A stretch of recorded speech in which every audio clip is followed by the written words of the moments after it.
Guys, another Fox Business alert. More trouble for products made in China. Those weren't made in China.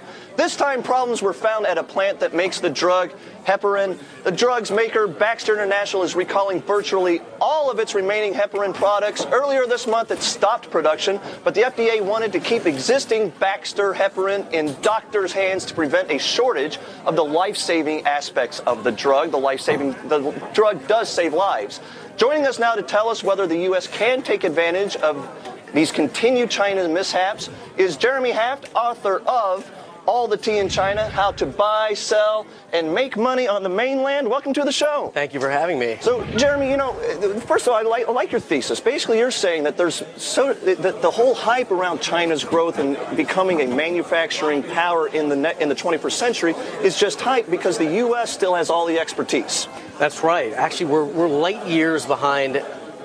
China's light years behind us. And if you go to a factory floor, you actually see it. The capability, the personnel, everybody is light years behind the U.S. and it's something that Americans don't often see because we're buying products from China, but we don't actually go there, see what's going on. So, and looking at this example specifically, you know, they're talking about going into these tiny little households where people are literally boiling the pig intestines that are used to make this drug that saves lives down the road in America. But I guess I'm blown away. How would they possibly turn that type of a mom-and-pop industry suddenly into a major safe place to be getting drugs? Okay. Unlike Japan in the 80s, China is based on millions of tiny, tiny companies, not big companies. So they've had about 20 years to become a capitalist country. We've had about 100 years or more. Right. So, 230. Exactly, to be exact. But our rationalization and industrial process went across about 100 years. Our industry is integrated.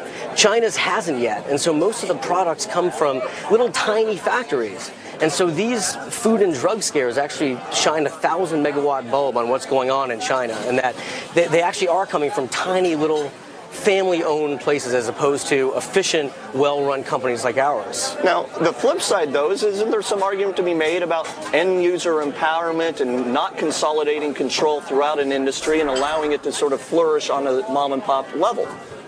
Well, this is true, and you have a great deal of entrepreneurialism in China. I mean, we think that it's a command economy, it's a communist economy. Actually, China's capitalist economy is growing from small entrepreneurial companies. That said, what takes us maybe 3 players to make in a typical product will take them maybe 15 players to make.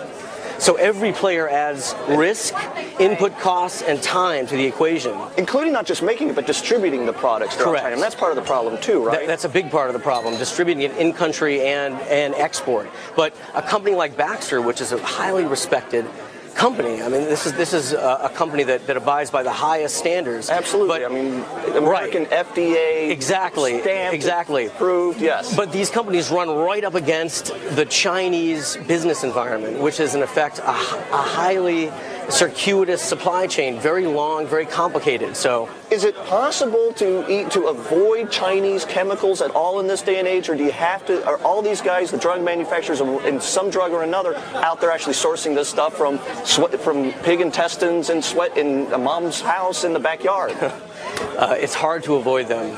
A lot of chemicals are coming from China. A lot of the higher value chemicals are coming from the U.S. still and are being exported to China and then pilled, essentially assembled and then sent back to us. Because we still have the expertise? We still do have a big edge. Jeremy, thank you so much for being here. Thank you for having me. Thanks, Jeremy.